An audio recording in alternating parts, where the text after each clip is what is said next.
Good Wednesday morning, guys. I'm Jerry Miller, and this is Real Talk. Thank you kindly for joining us. We are live in downtown Charlottesville, but our audience is anyone who utilizes social media in any capacity. This show on all platforms, it's interactive and dynamic. So if you want to shape the discussion, the conversation, ask questions of experts, this is the program for you. We go an hour plus without stopping. Long-form content that cannot be taken out of context. And the questions and comments are already coming in. Judah Wickhauer, the director, studio camera, and a 3-shot. Scott Morse, we love. We see him on Wednesdays. He's looking sharp. Good morning. Good morning. The talented, the beautiful, the professional Maggie Gunnels. Hello. In the house as well. Maybe we go ladies first and then throw it to you. Absolutely. We'll ask this question of both you guys. How is the market doing? And before I get into this, ladies and gentlemen, Maggie Gunnels and the Gunnels Group are doing deals, and they're doing deals left and right in this tight inventory market. So from your standpoint, and I don't want to speak for you, it looks like the market's going pretty damn good. Well, yes, we are definitely very strong right now. Our team is doing exceedingly well. We're really lucky. Knock on wood. You never know in real estate. I feel like I say that every month, though.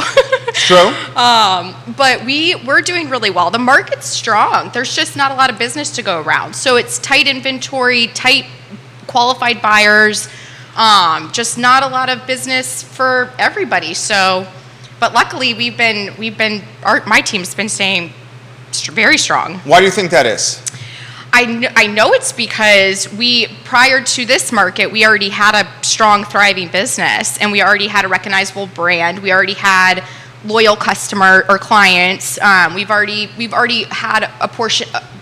We already own a portion of the market in terms of. I guess I shouldn't use the word own. I think you do. I mean, you've been doing it for a while. We are lucky enough to serve such a huge portion of the market prior to this moment. So, driving in this morning, I was thinking about the market. This is not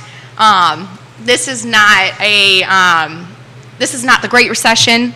The market is very, very different than then, but I do think that agents' pocketbooks are going to feel similar to how they felt during that time frame, or maybe not as Stretched. Terrible, but yeah. I really do. It's amazing what agents have been telling me how they are doing this year, which I think generally is tough. Scott Morris, jump in here on that.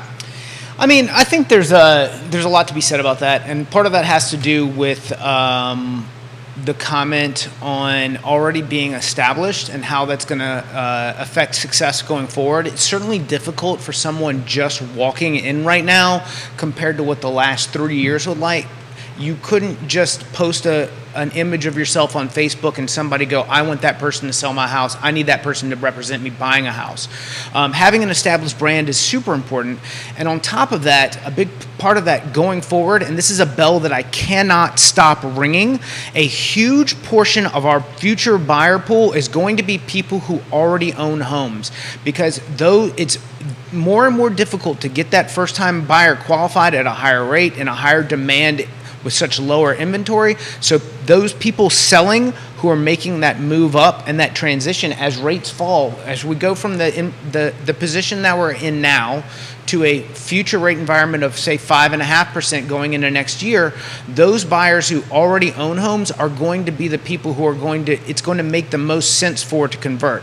And meaning if they're at a 3.5% interest rate now, going to a 5.5%, but they purchased their house at $280,000 and the house is now worth $350,000, taking that equity and then converting it into the next transaction is going to be key, and it is a bell I cannot stop ringing. I completely agree with that. Let's cut that into a sizzle reel. He's talking about deploying the equity as rates drop and get closer to that rate we secured during COVID. A lot of us got either refis or home purchases between 2 and 4%.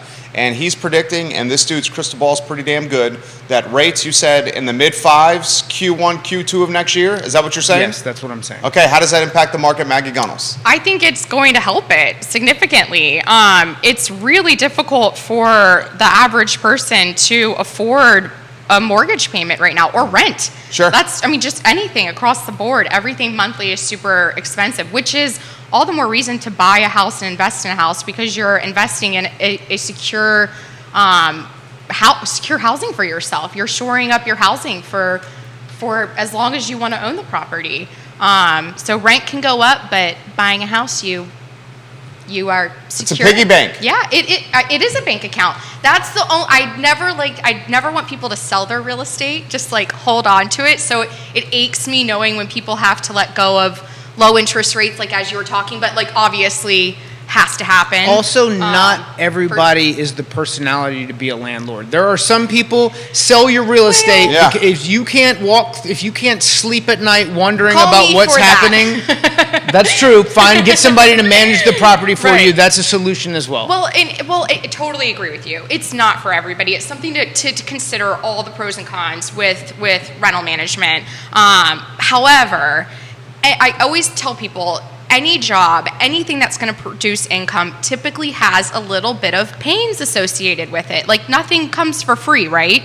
And so, think about what is the trade-off? How often are you really going to hear from that tenant? If you really do good due diligence on your tenants, if you really put in that effort up front, are you really going to have those nightmare situations? Maybe there's a chance for that, but if you put the right situations in place, hopefully you're hedging in the right direction that you're not going to have, a terrible tenant. But absolutely to Scott's point, like not everybody wants to own real estate, but it is kind of like selling, a stock early, or whatever it is. Just hold them forever. They're going to continue. They typically almost always continue to produce for you in the long haul. What's the role the investors playing in this market, Scott and Maggie, as far as maybe throttling or pinching inventory? Is that a factor right now, or is what's purely throttling at the moment right now? Yeah, or is what purely is throttling inventory the rates? I'll let Maggie go on that one. Take that one. Okay. Investors, I wouldn't say they own the market, but they definitely are, they're definitely a part of the market. So probably I would say right now we're representing maybe like 20%, 15%, something like that. Of your book of business as investor? Right now, yeah. Wow. I think I think that's a good chunk. Maybe less, maybe 15. Okay. But that's kind of typical. So investors that are buying right now, we have somebody that's buying a house that's been hoarded in, but they're going to put in. Think about bank account. This house is like a bank account. They're going to put in their about $70,000. They'll leverage, I think, 70% debt on the property, and they're paying $200. The house is probably going to be worth close to $400, and then either you could rent it out and make $1,000 a month, or take out and take your $100. But would you just keep the $100 in the house? I'd keep the house. If you have cash set aside, would you just keep the house, keep that little bank account going? I would do that. Kevin Me too. Giesman is giving you some props right now. A handful of firms watching the program, which I will identify. Scott Morris, we got a Jerome Powell and what'd you call them? The Fed, the talking heads from the Fed last week. You had a clever nickname for these guys that were going into the silent period. Anyway, long story short, we may not be hearing so much from these guys for the rest of the year. At least that's the anticipation from a rate hike standpoint. Maybe the market calms down. Maybe those rates drop a little bit. Maybe we start seeing some energy Q3, Q4 of this year going into next year. Anywhere you want to go on any of that? We're just creeping back towards the 100-day moving average, meaning that rates are starting to fall a little bit to get back to where they were. We had a spike coming out when they made the decision that when they announced that we were going to see 2 more rate increases. I really think we're in for one and only, and that's coming this month. Outside of that, we're also starting to see we're starting to see the spread in the 2-year, 10-year grow again, which is, in history has been a signal for a recession that everybody's been calling for the last 12 months, and we have yet to really fall into. Job losses generally come at the end of the hiking cycle. I believe that we're there. I believe fourth quarter this year, first quarter next year, we're going to start to see serious rate improvement. And then how that falls with investors, I think I've seen a shrinking pool of investors because things just don't cash flow as well at 7% as they do at 5%. But the problem is, and what I'm going back to on people who own real estate now are going to be your future buyers, as rates fall and things begin to cash flow better for investors, they're going to be a bigger piece of that lower end puzzle that competes with the first time home buyer. So as that happens, the people who are selling a house now, who have who can take advantage of that equitable position to move into away from whatever the rate is now into the future rate and the future house, that's going to be a big pool, and there's going to be a lot of turnover in that aspect, and that's where we're going to see real estate really take off in the first part of next year. I like it. Second sizzle reel right there for Scotty Moe. This question's come in from Jonathan for Maggie specifically. We know you specialize in the lake. Maggie Gunnels, can you give us a snapshot with how Lake Monticello is doing? And he said, we've had investment property at the lake previously. We regret selling it. We never thought we would see the entry price point in the threes at the lake. Well, hi, Jonathan. Yes, absolutely. Entry points at the lake. My mom, she's old school, knows Lake Monticello through and through. And to talk to her about where those 3-bed, 2-bath little ranchers are trading at right now just blows her mind. We never thought coming out of the Great Recession that you'd ever see, why? That's such a silly thing. Of course we would have seen this happen, like the increase in pricing. But to see those little 3-beds, 2-baths trading in the mid-2s consistently, even when they're not that great, is mind-blowing. Because they were going 80,000, 70,000, 50. Somebody told me they bought one at like 30 at some point. So to see that pricing relatively not that long ago, this wasn't 50 years ago, this was a decade ago, and to see it increase to where we're typically seeing that mid-2 zones for those little ranchers, is crazy. 300 is entry level. It is. So it is amazing to see that such a huge jump. Both Maggie, you did not grow up in Fluvanna. You grew up in Fluvanna, right? You're from Northern Virginia, and you moved down here. Yes. And you've been in real estate for most of your life, yes. Watching your parents do real estate. So the follow-up question here is, then where is the first-time home buyer neighborhood? Yeah.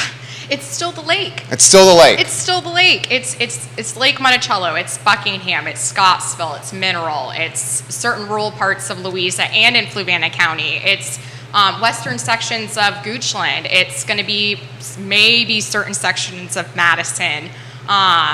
It just depends.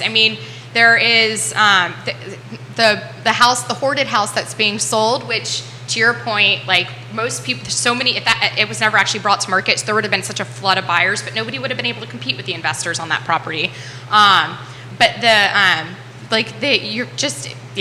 don't. 17 listings, Scott, at the lake right now, including the fabulous 39 Bowling Circle, listed at $669,900. Yes. I would encourage you guys to buy that one immediately. That's an awesome lot.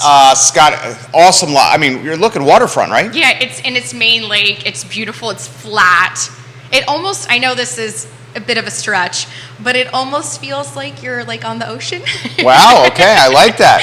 Under 20 listings active right now, Scotty Moe, Lake Monticello. Unpack that for us. Hey, that's double what we were 3 months ago when we were talking about 8 or 9. That's true. But Great Recession times, it was 100 plus. Well, and nobody and 200. Was it 200 at one point? The difference being that then you couldn't get anyone to buy a house. Right. They'd been scared out of the system. All mortgages were bad. We'd created a bad environment. There were so many people upside down, and a lemming effect was created. And what I mean by that is you had people walking away from mortgages that didn't have to because their friend did it and they were told that this is a good idea. And we're not in that or anywhere near that environment. There is no wave of foreclosures. Now, what you will see, you'll see some people who sell because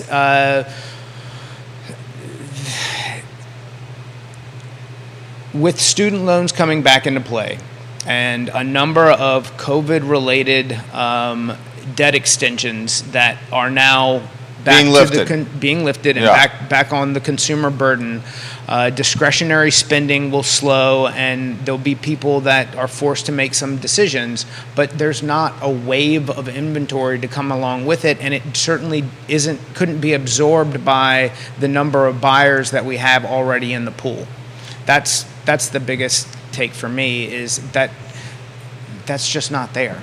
I like it. That's the third one right there, J-Dubs. You were eager to respond to that. Anywhere you want to go on that? Well, and we just don't have any new construction, Yep. and we're not going to get any new construction for the foreseeable future, and we didn't have new construction happen relative to what we've needed for the last decade. So when you take all of that into consideration with low new construction, it's a prime situation for a strong real estate market. Equity, we need to highlight this. I was reading, I think it was in the Wall Street Journal a few days ago, and it's both our pros here, our insiders have already highlighted this, the changing dynamics of this market versus the time of great unpleasantness, as Keith and Neil like to call it. It's the equity. I mean, people are sitting on stacks of equity right now. Why would you sell that Yeah, then? so- When it's statistically, when you look at history, If we're is talking full- statistics, history, and why would you do it? Because Americans like to spend that money. Yes, and right. that It's credit like, card give me debt $100 goes. grand now. They No. love, yeah, they love, because the only other option is for them to tap it with home equity lines of credit to manage some of the debt. But in order to make the move up, because most people are in a fixed income situation and can't commission their way to, it's just not there. So in order for them to make the move up, the growth in equity is what allows them to make that transition. He's talking fixed income. We're on set salaries, get the set amount of money every 2 weeks in our paycheck. A lot of folks live like this. Large majority of folks. Even high income, so when you look at some of my clients in the alphabet soup, these people are, making He's talking defense sector. into the six figures on a salary. But then when you go police, fire, nurses, same thing, but they're restricted to what they can have. And then in the way this system is built, they accrue debt that they then all of a sudden either don't want to deal with or can't deal with effectively. So using that equity is their only way out. Yeah, Maggie, jump in here. And I also I do think when you were saying earlier, I think just most people, it goes back to the point that most people do not want to be landlords, and they get so scared. So I think it's even more so it's the fact that people just don't want to take on that risk. Because there is risk associated with it, but it's just something, like with anything, there's always risk, so you got to have to look at the situation and then make the best decision for yourself. But I think most people err on that side of less risk. So I think people that are more risk, versed in real estate, want to do that in real estate, they will, and I think they typically do well with that long term. This question's come in. How far is she traveling, Maggie and the team, for deals? Have they extended their geographical territory? That's a good question. Yes, absolutely. We just ratified a deal for a buyer in Madison County, and they looked Goochland, west of Richmond, Lynchburg, Nelson County, Stanton. That's a big footprint. Luray. We went to Luray. Man. Charlottesville. You're driving Louisa, this? Mineral. You're doing this? No, your team? I did some with them, and Okay. this is why we have a team. Absolutely. Because we all are able to support our clients better. And so these people, because their budget was mid-fours, was extraordinarily competitive. Right. To have something to find acreage in the mid-fours with a ranch and a garage and like a farmette situation. And you made that happen. In Madison. Wow. Good for you. You know that market well. You know north of town well. Give us some insight. Madison's limited in the number of listings that you see, so that's. But then you've got other, challenges as far as internet and what makes it TikTok, and I really like Powhatan and that the surrounding Richmond area. Like if you're somebody who is looking for like the the deal or a better deal, and you've got some kind of flexibility and work from home or job or any of these things, I'm a huge fan of the Richmond market. There's just so many more rooftops. It's still competitive, but you find more. I think you get more bang for your buck in that area. I mean, Charlottesville's tough, dude. Definitely. In Richmond, there are certain rural areas that are way more affordable. Lynchburg's also pretty affordable. I think Lynchburg's a great opportunity. Lynchburg's awesome. Yeah. I definitely think it's awesome for, in terms of, I mean, Liberty is flush. So, you know, they're definitely investing in that community. And so I think that's and you have reasonable pricing in Lynchburg. You know, compared to Charlottesville. So. One of Charlottesville's most known developers and real estate investors, Oliver Kuttner, is putting a lot of money on the street in downtown Lynchburg. I love Oliver Kuttner. Yeah. I love the fact that, like, you can be riding around and, like, you see this dude in this, like, untucked, dirty T-shirt. He's walking massive. around, He's massive. Yeah, coming in and out of, like, one of his buildings. Like, he is somebody who just has never disconnected from, like, a very human level. If you've ever talked to him, gotten to know him, he's a fantastic human being. Yeah, absolutely. He is one of the most approachable, I don't know, say 300, 400, 500 millionaires that you will ever meet. And he's 100% right about that. Just an average guy. And I think that's the case for a lot of the 1% wealth in this market. Very unassuming. And I think that's probably why they choose to live in this market. This question's come in the feed, and it's a good one. Kelsey, appreciate your question. Then we'll go to Grayson. This is for Scott specifically. Scott, I was reading that the home refinance market is now getting tighter as credit is getting tighter. Is that the case for your business? Can you offer any glimpse or insight into this? So, not doing a ton of refinances in a rate increasing environment, but there are some out there. We're doing some for some credit consolidation or people who are actually looking to take the cash and then invest in another property, specifically using some DSCR product, meaning debt service recovery, where they're gonna put enough down where a rent schedule supports the purchase of the next property. I've got some investors who are out doing that. What you're going to see, what will make it, and when I go back to this, the American debt problem, a lot of people won't reach out to refinance until they've already got themselves in trouble. And by trouble, I mean making late payments, missed payments, that sort of thing. And when you talk about credit tightening in a refinance market, it has more to do with people who are already starting to not qualify based on action for credit tightening. I think you're not going to see, I haven't seen a huge change in DU, LP, normal findings when it comes to what tiers of debt to income we're getting approved eligible findings at. Meaning I haven't seen credit tightening become a problem with our investors or from a Fed level yet. I think what I am seeing has more to do with borrowers who are getting behind the 8 ball and then reaching out too late. Yeah, too little, too late, and looking for the lifeline, but it's too far into the game, too deep into the bottom of the 9th inning. Stephanie Wells Rhodes gives Maggie Gunnels some props. She says, we love working with the Gunnels group. Thank you. And so she kind. says, formerly Intrastate, now American Pest, and is giving you props. Scotty Moe's getting props from Bradley Meredith. He says, do your thing, brother. Glad you're up that ladder. I'm giving you some props right now as the show is watching. This question for Maggie in particular, does your guest think that inventory is going to uptick at the end of this year? And are we back to a seasonal cycle with real estate? That's a good one. Thank you, Grayson. Fall, yes. Inventory does go up a little bit in the fall.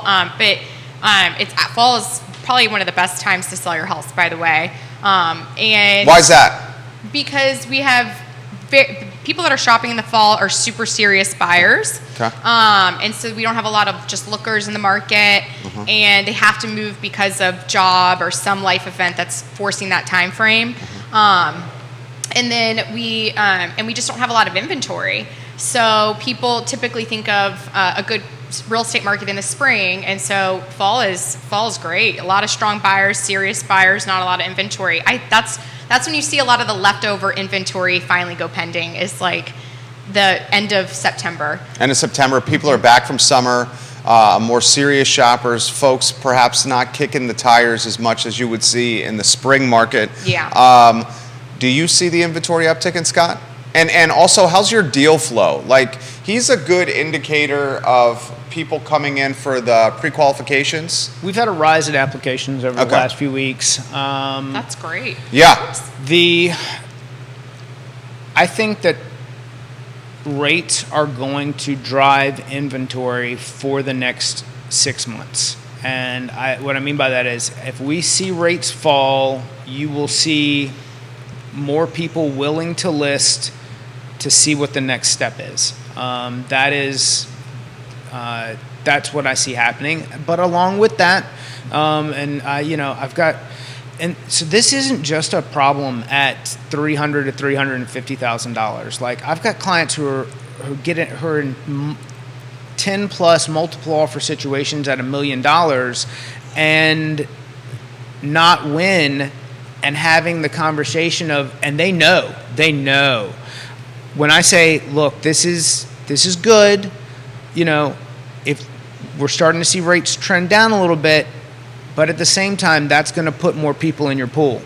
So, a perfect example of what he's talking about is the Glenmore market. You talk about the Glenmore neighborhood, it's 850 homes. There is not a single active listing in Glenmore right now. It's crazy. And 5 years ago, there was 100.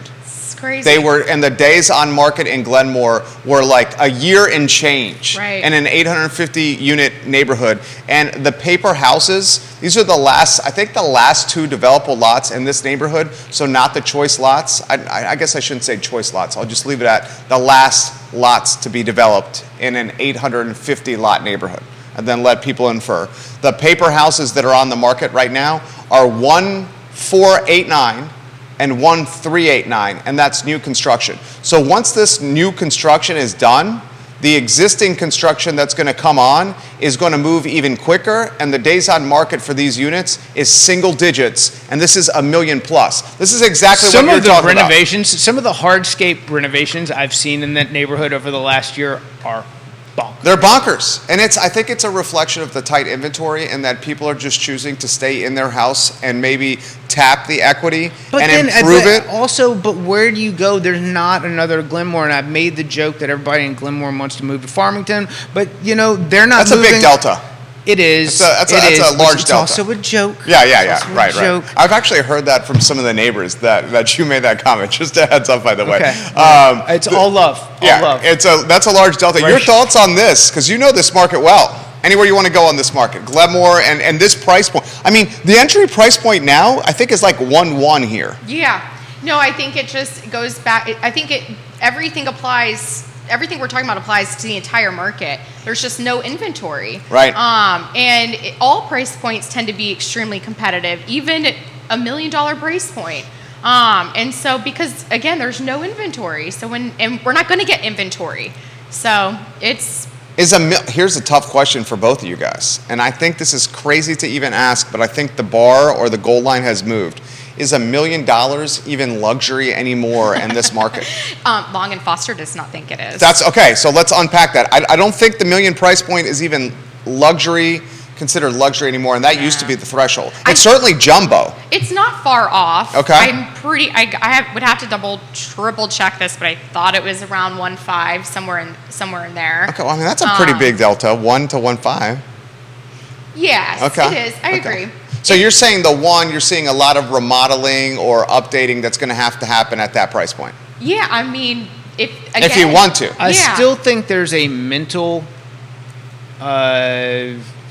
hoop to jump through for people who walk into $1 million price point that just doesn't feel like $1 million. 100% agree with that. But there's That's a boatload of not inventory. luxury. I think you're right. You're right. And I think that you're 100%. Both you guys are right on this. I think that line really starts at like 850. Depending on the area, and certainly you get into pockets of Northern Virginia where 850 gets you your shitty townhouse, and a very nice 800. Not always, but sometimes shitty. Yeah, I think he's right. Yeah. He's hedging right now. That's right. For just like my Farmington comment. So, all love. I heard it from two neighbors. So at that 850 mark is where you really start to cross the line when people walk in the door, and if the photos weren't good, or if it doesn't show well, that's where people start going like, really, like, this is a lot of money to give you if this is what I'm walking into. And I think that's where I start to see a little bit of stickiness when it comes to days on market. When I see people offering like, hey, is there a deal here? I'm like, talk to your agent, but look, if it's a duck and quacks like a duck, What do you think about that? I think he's on it. To which part? I mean, so the jumbo threshold in Virginia is what, 725? 66, I think, off the top on the fly. 766? Yeah. So it's in the 700s. So it's a different loan product once you surpass this threshold, this jumbo threshold. And he said, and I'll throw it to Maggie, that once you hit that 850 clip, there's still this mindset that this is $850,000 is a lot of money. It is a lot of money. It's a lot of money. Absolutely. And people think, they walk in, they're like, I want this to be shiny and finished. Luxury. Okay, unpack that. 2023. There it is. There it is. And it's not always the case. Right. I mean, it's, again, Charlottesville is, this is what my Eliza, she and I were chatting about this, how much Charlottesville has changed.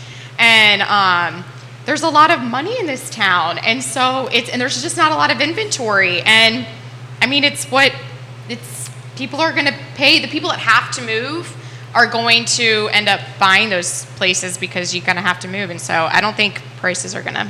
Speaking of the 850 number and like just not ringing a bell, what's that road right there behind Dirty Nelly's? Jesus Christ! Jefferson Park Avenue? No. Stribling Avenue? Stribling. Okay. Maybe Stribling. Yeah. Are you talking about the Huntley neighborhood? Yeah. I don't know. Remember I think we talked about there was a couple properties that we had back there at one point in time that were just like these white. 1,200 square feet, 950 that were going for 850. Yeah, and that's. Wait, did they ever?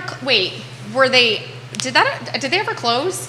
So there's two different sets of listings we're talking about here. One of them you're referencing, I think, and I know you fairly well, is Tim Grossman's listings. Yes. Tim Grossman did close and sell those. He's one of Remax's finest. He watches this show. He made a boatload of money on that. And the other one I think you're referencing are Tim Carson's listings. Tim Carson is of Real Estate 3. Grossman had listings that were upzoning on the Scott Stadium side of Jefferson Park Avenue, and Carson had upzone potential listings on the Cherry Avenue side of Jefferson Park Avenue. I'm going to check on Tim's. I'm not sure if those have moved, but Tim Carson's, Tim Grossman's have definitely closed. His was Stribling? Grossman's was off of Shamrock on JPA. Okay. All right. Yeah. Dude was like Scrooge McDuck with this deal, like spitting out gold coins. And I see him around the boar's head, him playing tennis, and he's still to this day. And Tim, I am not speaking out of turn here, and you're welcome to come on the program anytime you want. I know you're eager to. He still talks about this deal, and it's been a long time since the deal was done. Awesome. Yeah, I would too. Go ahead. Tangent tennis. Please. Okay. Was a skeptic for a long time. Like, that is a terrible idea. Okay. It is so much fun. Oh, you're enjoying tennis. I love it. Are you playing with, is it Joseph, the tennis player on your team? With my mom. And my mom is a diehard. And so I'll be playing this Saturday. I'm very excited. Fantastic. I asked to play. You know what else is exploding at Lake Monticello is the pickleball play at Lake Monticello on the tennis courts. Yeah. I mean, I'm seeing photos from some folks that live inside the lake, and it's all the courts. It is. Don't talk to my mother about it. She doesn't like that. I know Joseph doesn't like go out there. She's the spearhead. My mom is amazing. She spearheaded a thing. Well, I don't even know. I won't even chat about the tennis pickleball thing because I know nothing. But she raised money. I'm going to be going on Thursday to Glenmore for, I think it's 100 women in Charlottesville. Have you heard of this charity? Oh yeah, absolutely. And my mom has won the money many, many, many times, and she's going to be trying again on Thursday for a charity she's won previously for. But she got the Dolly Parton Book Club, raised money through that charity for Fluvanna, and now the Dolly Parton Book Club is in Fluvanna, which is amazing. If you don't know anything about the charity, all children get a book, and it's a quality book every single month. Love I thought you were that. going to say And my she had mom- raised money to get the pickleballers off the tennis courts. That too, Well, actually. there's a point of friction there between the tennis players and the That too. pickleball players. I can imagine. Like serious beef with the tennis. Like Well, this is because like fighting words. Because they were going to change, and people play tennis. There you it don't is. have to change it to Yeah. apparently play both sports. So there's a way to do it respectfully to all players. So my mom, of course, spearheaded that as well, and she, I believe,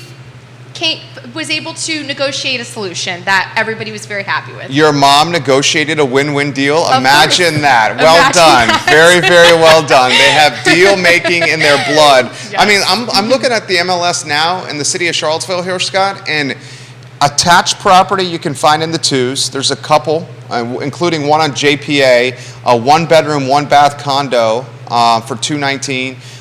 2 units in the complex I know well, the villas at $225 or $230. But then if you want detached, I mean, Mill Creek, which is right over the city love line. Mill Creek. Mill Creek is amazing. Yes. It's right over the city line. Love all the trees. 3-bedroom, 2-bath, 1,100 square feet. What do you think the ask is? $425. High threes. Okay. So you were right there. Cynthia Viejo, Nest Realty has it. I mean, Mill Creek, high threes for an 1,100 square foot home. That's entry. And that's what I'm saying. That's the entry. And we're looking at land, 0.1. Right. 0.1 and change. Oh, Right. yeah. So there is your entry right here if you want this market and you want a standalone home. Unpack that anywhere you want to go. Oh, it is detached. This Mill Creek Okay. is detached. Yes. This is a Oh, that's standalone right, home. the other, yeah. right. If you want attached, you can still get in the twos in the condo market. The financing a little bit Then you different with have condos. monthly fees HOAs, associated with that, which is 100%. you might as well consider a more expensive real estate. There it is.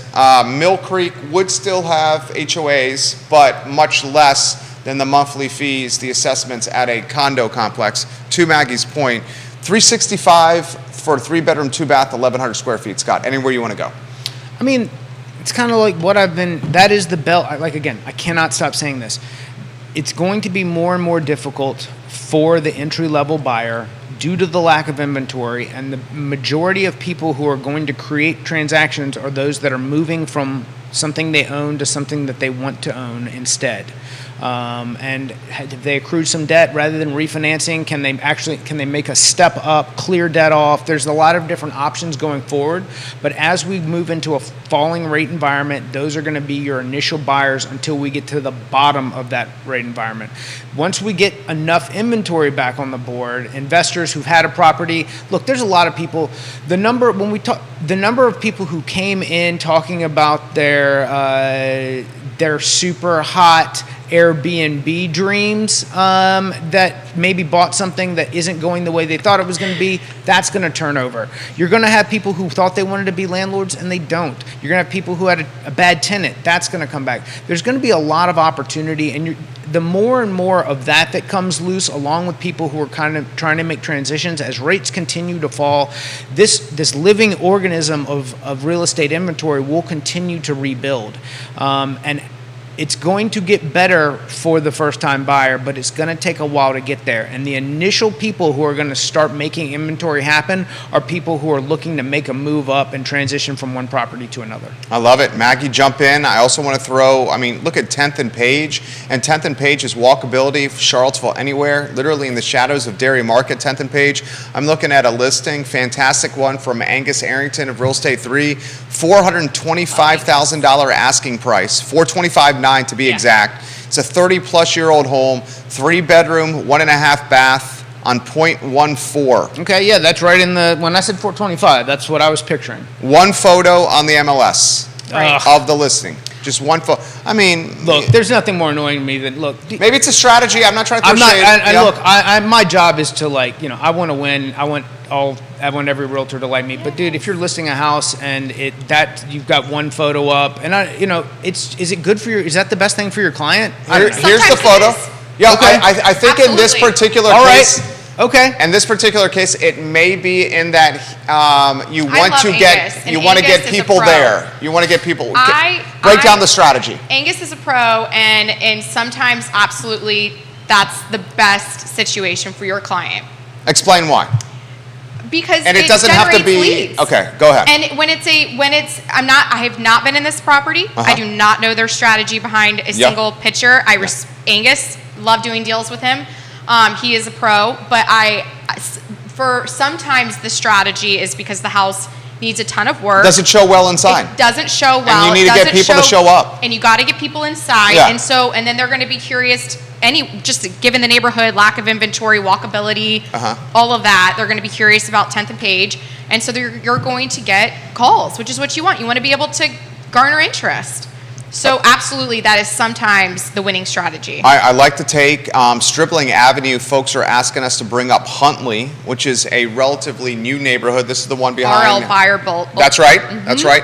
RL Buyer. So fairly new construction in Huntley. Right. Right off Stribling. A lot of hardy plank. A lot of 3-bedroom, 3.5 bath, 4-bedroom, 3.5 bath. A lot of 2,500 to 3,500 square feet. A lot of up. Craftsman, a lot of up. Craftsman, a lot of up. Huntley, your thoughts on Huntley? Anywhere you want to? I think it's great. Nice setting back there. It's cozy. Close. It's comfortable. It's close. It's convenient. I think it's a great neighborhood. Absolutely. Yeah. Any thoughts on city living? Anywhere you want to go on this conversation before we go to some other questions that are coming in, Scott? I mean, I think you go where you can afford and where you're happy and what's best for your family. Right. I live the best life of all time, which is living at Lake Monticello. It's basically its own town. It's awesome. Right? I love living there with my children. It's the best gig going, and we get to do the beach, the pool, the parks, the community. I love the schools. I love the community, and then I get to come into Charlottesville every day and get yoga. Hot yoga. My community and shopping and Wegmans and Whole Foods and all that. Movie theaters. You've done a very good job of gaining market share and really cornering the lake. Walk us through your strategy and how you did that. Well, I was really lucky because I've been working and selling there for almost 20 years. So my mom and I worked together for about 10 years, and she was a queen in real estate. She's amazing. She's just such a good person. She's the kind of person that when no one's watching, she's doing good. She really is. Oh, that's well said. Yeah, she's really amazing. And so she and I both worked that market together for a long time, and are experts, still an expert in that market. And so that's how you gain market share, is becoming an expert. Lene Hatcher giving Scotty Moe some props over there. Johnny Ornalis, thank you for watching and sharing the show. We appreciate you. He owns El Mariachi at Zion's Crossroads. I love With it his there. brother Steven, who is also amazing. Steven is the man. Yeah, what's that? They make it so easy to pay. They're right at the table. Oh. They have really good I like it. fish tacos. Oh, yeah. The food is amazing. I love their food. The guacamole is good. Johnny, I think working on a new concept, hoping to work alongside you, Johnny, with that. Very excited. Austin Stone giving Maggie props. I love Austin. Daniel Munez Yes. giving you some props Yeah, as we great. speak. He's very helpful. He always helps me. Thank you, Daniel. I love it. Daniel, thank you for watching. Viewers and listeners, if you have a question, please put it in the feed. I will ask it live on air, and they are coming in. Scott, this question I will throw to you. Austin bought a house. I actually just have to say this. Austin bought a house. Talk about affordability. He bought a house for $270, a 3-bed, 1-bath, right in Scottsville, not too far. And we were able to move in ready, awesome, 2 acres, and first-time home buyer somehow or another. We were able to snag that deal. Well done, Austin. Okay, that's a perfect segue then. Talk to us about Scottsville and the Scottsville market. We've touched on this some. I've noticed folks are more inclined than ever to consider Scottsville and a little great option. All right, let's unpack Scottsville. My niece, my niece Okay. lives in Maryland. Okay. Grew up in Northern Virginia, lives in Maryland. Awesome job, all of this. Anyways, she texts me a listing in Scottsville, and I was like, wait a second, are you seriously thinking about coming down here? And then she sent me an article, Scottsville, one of the top towns to live in the country. And I was like, you've got to be kidding me. But it is quaint, it is historic. The James River is beautiful. It's clean. It's an awesome place to consider. And it's like similar to the lake, is you've got Scottsville, and then you also get Charlottesville. So it's like a double win out in Scottsville. I love it. I love it. You have a fantastic brewery. You have restaurants like Tavern on the James and other restaurants. Downtown area. It's charming. You have a 4th of sense of July community. Parade. Have you done that? I have. Awesome. Tubing. Yes. I mean, it is just a charming place. Yes. Anywhere you want to go on this topic, Scotty Moe.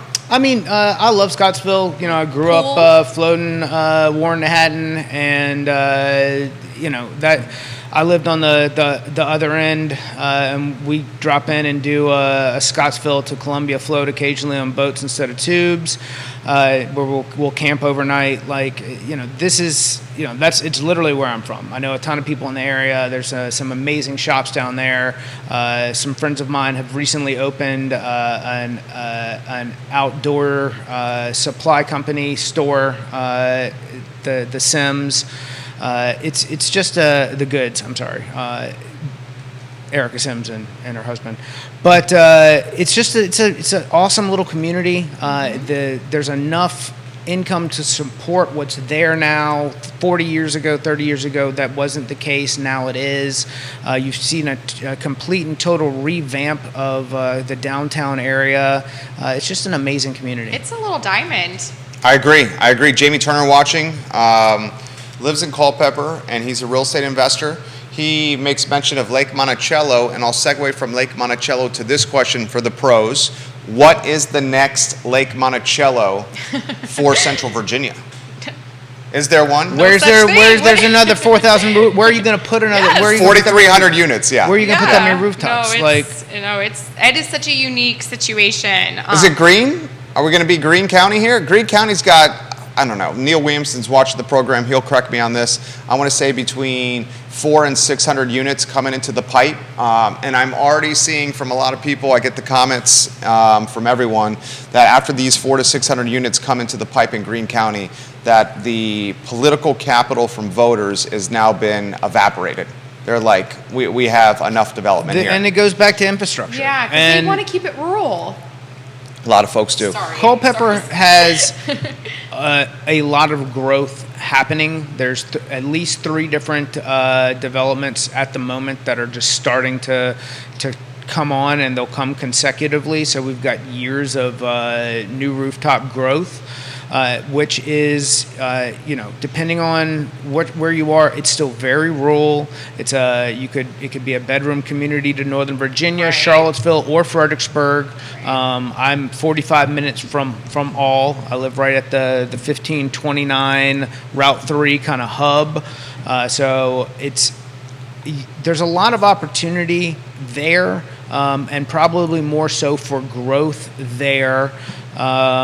And then in that Spotsylvania orange, I don't think they want the growth that you're seeing. There's also a lot of cap income, area median income caps kind of that limit orange from a certain number of opportunities in that aspect as well. So I see Culpeper as an area for growth. Greene County certainly is to a point. There's a cap there as well. Neil Williamson is watching the program, so Neil, you know that market better than anyone, not only with what you do with the Free Enterprise Forum, but he lives in Greene. I learned from you on this market, Neil Williamson. Jason Howard on Rio Road, thank you kindly for watching the program. Keep the questions coming in fast and furious. Your thoughts on Greene County, Maggie Gunnels? Oh yeah, it's a great option. It's more affordable and it's gorgeous. It is such a beautiful part of the state. You're close to Culpeper, you're close to Charlottesville. It's rural, it's beautiful, it's more affordable, and so we just sold something out there recently. He works at Injic. A lot of buyers that work at Injic live out there. Jason Howard has this question. On a previous show, the panel mentioned the possibility of a Richmond to Charlottesville train. Oh, interesting. Including funding being allocated for said train. With there being more inventory in Richmond, could you see Richmond I'll paraphrase what you're asking here, Jason. Could you see Richmond helping alleviate the inventory crunch in Charlottesville or Central Virginia, and or would people consider Richmond to DC the commute because the affordability in Richmond and the inventory is more tangible? That's a pretty decent question. Your I thought? think the second is probably more realistic. Richmond to Nova? Yeah. Okay, tell us why. Why not I don't Richmond know, to Charlottesville? It just different vibe. I don't know. It's just maybe I just don't have that vision for Richmond to Charlottesville. But it's. I mean, I have a woman right now. She's talk about selling her house and shouldn't be. I tell her let's keep it, but she's moving to Richmond because she wants a whole different new scene, and she doesn't want to do Charlottesville anymore. She grew up, she lived here. She's over it. She wants Richmond. She's moving there. I don't know. I feel like Richmond's more similar to Northern Virginia. What do you think, Scotty Mo? Scotty Mo, you just finance a deal in Richmond. Yeah, the Richmond market. I do a lot in Richmond.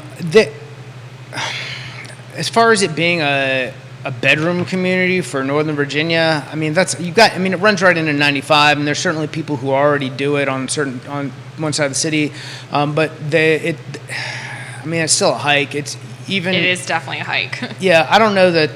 If there was a train, I was thinking train, by the way, when I answered that question. Yeah, But even if there's a train, I mean, gosh, you got to get up, leave your house at 4:30 to hit the train to, I don't know. Dude. I don't know. How quick is this train? Yeah. I think you guys are right. I don't think it's been optimized yet.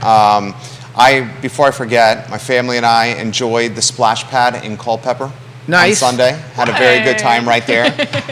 We were very much in the times that you guys both remember. Actually, you're very much still in this, of splash pads with kids. Yes. I miss it. All right. I want another. I'm like, give me another baby. There was nothing. It was extremely enjoyable to see our 5-year-old running around just like with the biggest smile on his face, strictly because he's running in and out of sprinklers and splash pad infrastructure. Awesome. That's a cool little park. It is a very cool park. It's got a cool park. It's got that American Ninja Warrior course in the back behind the splash pad. It's got the turf playground right next to it. I mean, I was very, very impressed. And then enjoyed a nice little jaunt or drive through downtown Culpeper, which I was very impressed with. I mean, downtown Culpeper looks like it's cute. thriving. It's so It's cute. thriving. I didn't see any storefront vacancies really. I saw people walking around. I'm curious of your take on how the Amtrak station there, influences positively downtown Culpeper. We were just very impressed with downtown Culpeper. Yeah. So the Amtrak, I think you can take a train from Culpeper to DC for something like $40. So That seems a little expensive. I mean, maybe gas, not. Culpeper to DC and back was probably going to be. Well, I'm just so glad that's not my life. Sorry. Yeah. I mean, if he's I'm got a parking in big DC, truck. if I'm parking DC maybe. parking, I'll spend $20. Especially if I got to leave a car overnight or something like that. So I don't know. The convenience factor, if that's what you're doing, not too bad.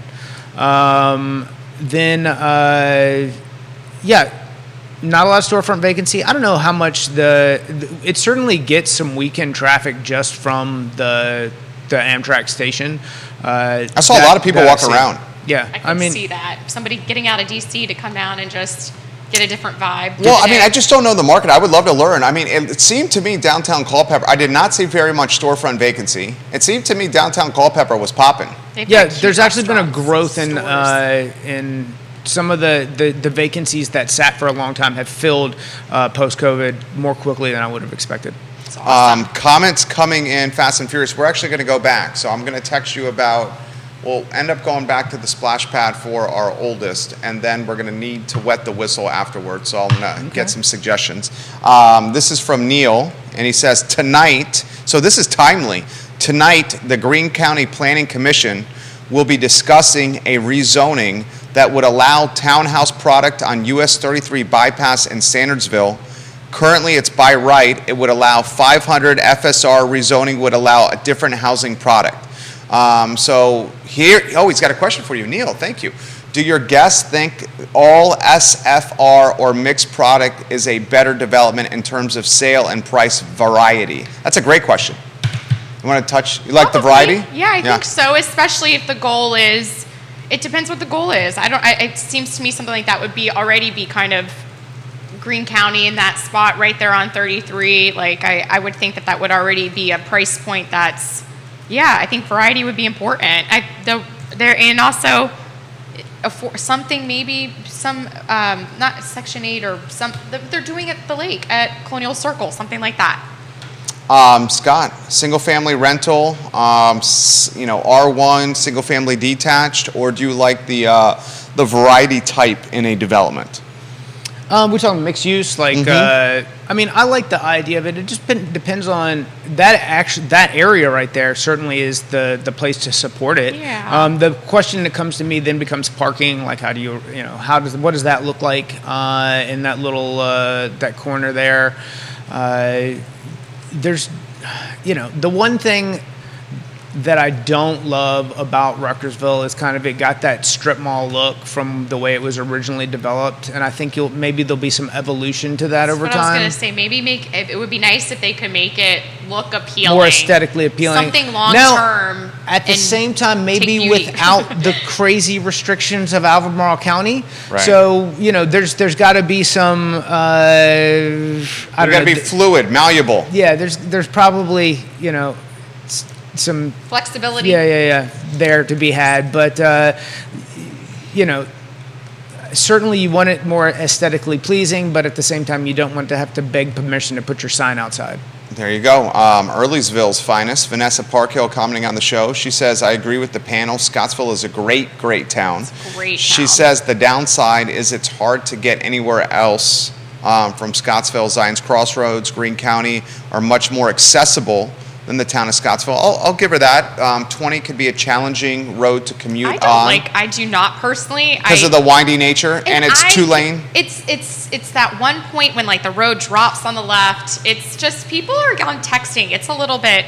Just not my favorite. And people are hauling tail, with some big trucks. I drive windy roads all the time, so I don't know. Just get over it and be careful. The idea of being killed by a texter on a motorcycle is one of the reasons that I stopped regularly riding 53 and 20. I ride 53 all day, every day, and it's so easy and it's beautiful and it's quick into town. So downtown. What do you take? Are you taking? Are you going there behind the Clifton and that? What is the name of that little convenience store? Yeah, is that where you're going? No. Okay. I like to go straight into downtown. Yeah. Okay, so you go straight down Freebridge into downtown? Yeah, straight into downtown. Okay.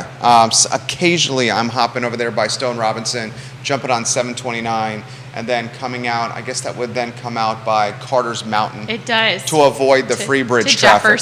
To Jefferson, right there. Yeah. Vanessa Parkhill also says our daughter has friends, healthcare workers, who live in Richmond and work at UVA.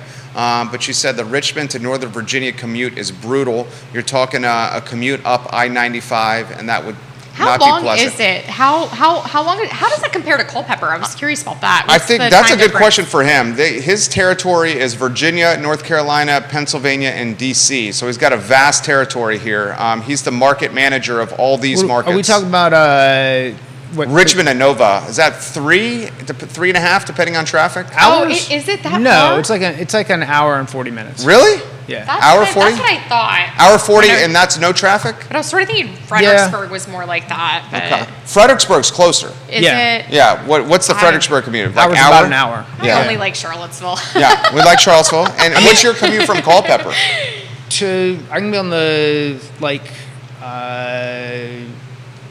to the dealerships in 35 minutes. In Northern Virginia? No. Oh, I'm sorry. To Charlottesville. Yeah. I'm 55 minutes door to door to Dulles, so I'm an hour 5 minutes to Georgetown. Jamie does the commute. He goes, I commute to D.C. sometimes for work. He lives in Culpeper. About an hour 40 with Easy Pass. Is it? To D.C. Oh, to D.C. Not Fairfax. Where? So here's the thing. I'm an hour 5 minutes crossing the bridge to Georgetown. If I'm going into D.C., tag on another 25. I think he's going into D.C. Government contractor. I went to go see the Van Gogh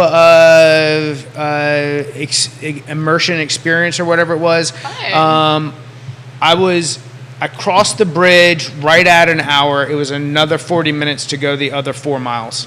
Look at the sophisticated, nuanced Scotty Morris over there. I mean, you've come so far, my friend. The Van Gogh experience. Just a dumb redneck trying hard. I Buddy. knew he was going to say that right there. I know him very well. I got to throw things like that. That's my wild card, you That's know. funny. I know, We have he's- all sides to us. Fluvanna born and raised. And now the second, number 2, and Ross Mortgage Company from a production Awesome. and units, right? units. So we're talking sales volume amazing. dude, it's a national company. He's number 2. Yeah. I mean, that's big time. I love to brag on my boy over here. Didn't we talk about coins coming out of your eyes? I'm not going to brag that far for Scotty Mo. She's talking about the Scrooge Yeah, McDuck over here. That's so some real estate agent making all the money. That's not me. Oh yeah, I'm just here to help you. That's he plays the game the right way right there. All right, so this he says I go to.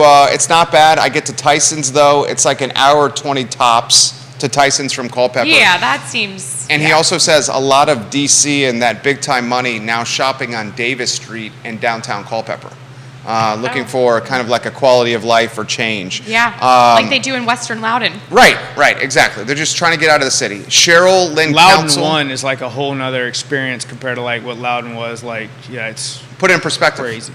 I mean, you're what?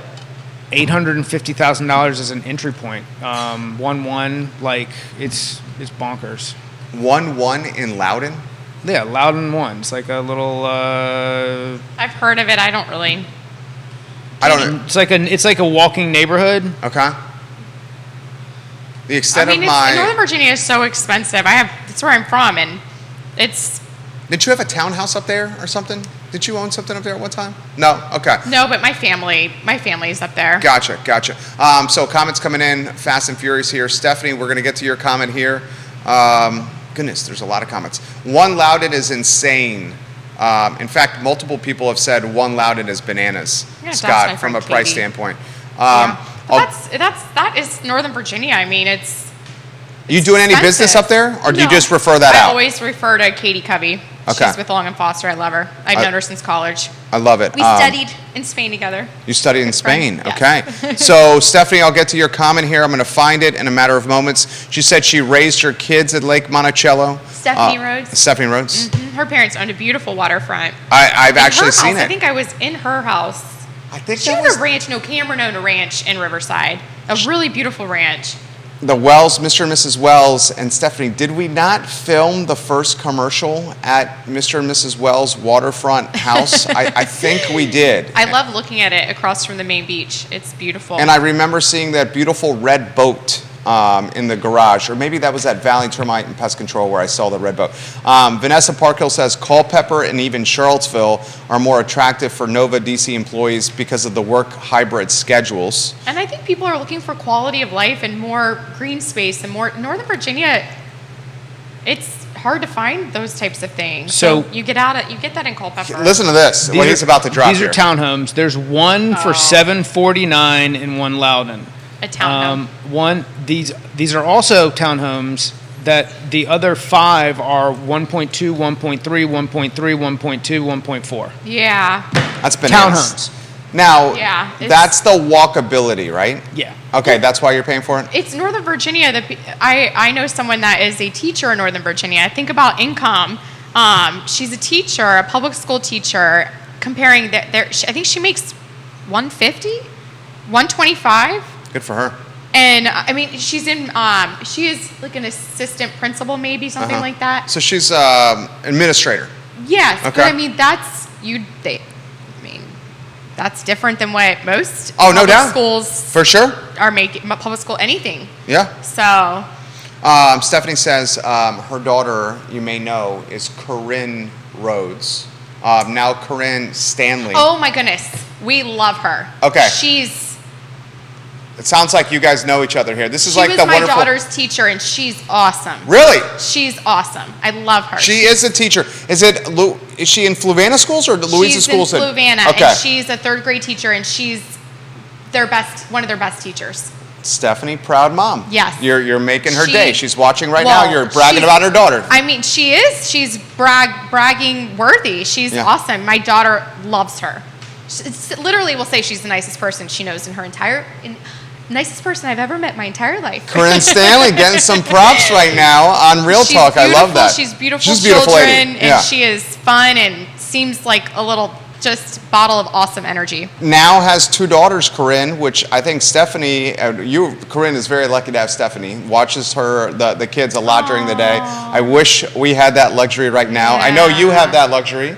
Of parents? Yes, right with now. Kids, right now, helping Maggie do this show. Do you have that luxury, family? Yeah, we don't have that luxury. I've got a great an luxury. incredible nanny. Okay, he's got an incredible nanny. That's why this guy is constantly on the phone and producing inventory and volume, because he's got... How old are your children? He's I've got twins 3. that are 5, and my son turns 3 in 10 days. Fun. Yeah. So he's got 3 kids, 5 and under. Yeah. Including twins. I had a Twin girls. Well, that's twins is different, but I did have a 2-year-old, a 1-year-old, and a newborn. Oh my God! How the hell did you do that? 2, 1, newborn. 2, 1, and a newborn? Yeah, it happens. That's Irish triplets. It's awful. Yeah, 2, 1, and newborn. There's nothing worse. Superheroes right here. Like we had to go 5 years in between ours, and it's still brutal. I didn't see. I'm torn on this. It's like. It might be easier just to do like the Irish twins or the Irish triplets, go 1, 1, 1 right after the other. Yeah. Because this 5-year gap we had, it's like completely forgot everything. And then we got soft, and then we relied on sleep. Right. You know? I do think, I definitely want another baby. I'm like, This lady's got baby fever on the set right here. I see that. I realized that this year. I'm like, oh, babies, yes. I love babies. But no, my daughter, she even said to me, I want you to have another baby. But she's 9, my oldest, and it would be so fun to see my kids because they're 9, they're now 9, 8, and 6. Okay. And so 6.5. So it would be so fun to watch them with a little baby. Stephanie just tagged teacher Corinne Stanley on the feed. Corinne is. And she's giving you the heart emojis. She's awesome. The One Loudon is resonating with a lot of people right now. Evidently, One Loudon is a known brand and commodity in this market. Neil says One Loudon is similar to Albemarle County Stonefield. Many of the same shops and One Loudon, same concept. That's Northern Virginia. Jason Howard said, I drove Charlottesville to Sterling yesterday, 2-hour trip. Once you hit Centerville, even the new townhouses are starting in the $500,000 range. Right. Grayson says, One Loudon absolutely shocked my partner and I. When we saw the prices of One Loudon, we asked ourselves, how can folks even afford to live here? Yeah, they must like that walkability right there. There's not much walkability in Northern Virginia. Anyone who knows it, it's Scott. It's a different salary level here. Well, right? yeah. I mean, you get a collective of some of the people who live there. You get you get Redskins. You get I used to babysit for a Redskin. you get a group of. He paid well. Yeah, your people who live there are not. It's just a different level of earning. He really did. Can I ask which Redskin it was? Which, I guess it's a commander Corey now? Raymer. It was a long time ago. Corey Raymer, okay.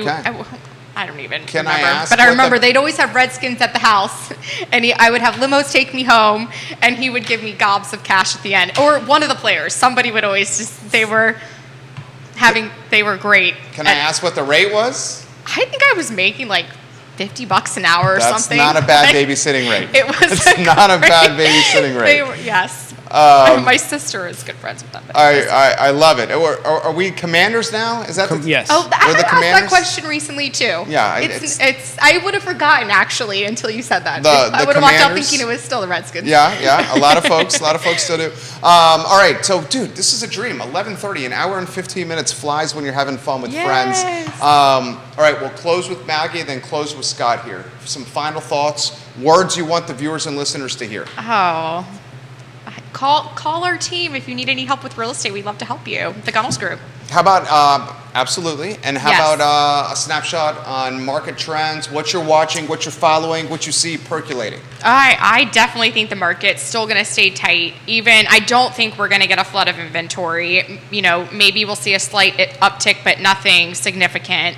So definitely still going to be a seller's market. And I would love to see and hope rates drop. Like Scott said, that would be awesome. And I think it's still going to be super competitive, still lots of cash, hard to find that affordable market, kind of, I don't think there's going to be significant changes over the next 2 years, year to 2 years for sure. That's been a trend that we're hearing from the panel, that we're in this market for a period of time. Tight market. Scott, anywhere you want to go? If you're out there and you're looking, reach out to Maggie, reach out to your trusted advisors, create a plan, have a plan going into a purchase and know what that looks like. If somebody's talked to you about maybe not having a home inspection or doing something for informational purchases or going above ask or waiving an appraisal gap, have talked to all of the people in your team about how that's going to work as you go make that offer, so that you know that if you didn't win, you did the absolute best that you could and you didn't leave anything out there. So when we go on to the next one, there's going to be the one, even if it's not the one that you make an offer on that weekend. We are moving into a slightly better rate environment, and I think that we're going to continue to see that as we trend back towards a 100-day moving average. What that means is we're coming back into the high sixes and out of the sevens as far as rates go. Certainly that's credit dependent and investment property. There's a lot of things that matter as far as that goes, and I'm happy to talk to you no matter what. If you're in a position where you've gotten into any kind of credit trouble, call us before you're actually in real trouble, and we can help you solve the problem. Yes. Scott Morris, dropping dimes over here. Scott Morris, Ross Mortgage, Maggie Gunnels, the owner of the Gunnels Group. These are pros. Count on the pros in tight inventory markets, because they are more important than ever. Judah Wickower is a pros pro, 13 years, almost 13 years at this company. We love Judah. Got the fresh haircut on air the other day, Judah Wickower. And the I Love CVille show is up in 1 hour. You'll appreciate the guest, your boy, TJ Fadley. Am I saying his last name? Fadley. Yeah. Fadley. TJ Fadley on the show. In introduction, Scott Morris helped me. So I like to. You got something to say to TJ? Tahe 3000. Okay. I'm here with you, baby. Let's see you get elected. TJ Fadley is running for Albemarle County Board of Supervisors. He's challenging the incumbent B. Lapisto Kirtley. Do you want to give TJ an endorsement of any kind? Yes, you are the worst carpenter cut man in the United States of America, and we're glad that both of us found different jobs. Outside of that, he's a great individual, has an incredible family. I've known TJ and his wife's family since one or the other since we were kids. I cannot speak more highly of an individual who is nothing but the best intentions for his community. Oh, that's so nice. That was fantastic. Yes. I think Terrible carpenter. Terrible carpenter. But you endorse him for Board of Supervisors. I do endorse him for Board of Supervisors. Why don't we make that a fourth one, Scott endorsing TJ, and we can send that to TJ or play it on the show, because I think that would get a smile out of TJ if he saw that, right? Okay, I think so. So TJ Fadley, thank you for that. On the show in 59 minutes, we'll introduce you to who could be possibly one of 6 next Albemarle County Board of Supervisors. So thank you to Maggie. Thank you. You were awesome. Thank you. Seriously. Scotty Moe is always awesome. Thank you, Judah sir. Wickower, and a show on Wednesday, Real Talk, presented by Ross Mortgage. Thank you kindly for joining us. So long. Bye-bye. That was easy peasy. He's going to tell us when the mics are off, and then the cameras. Oh, good. I was about to say something.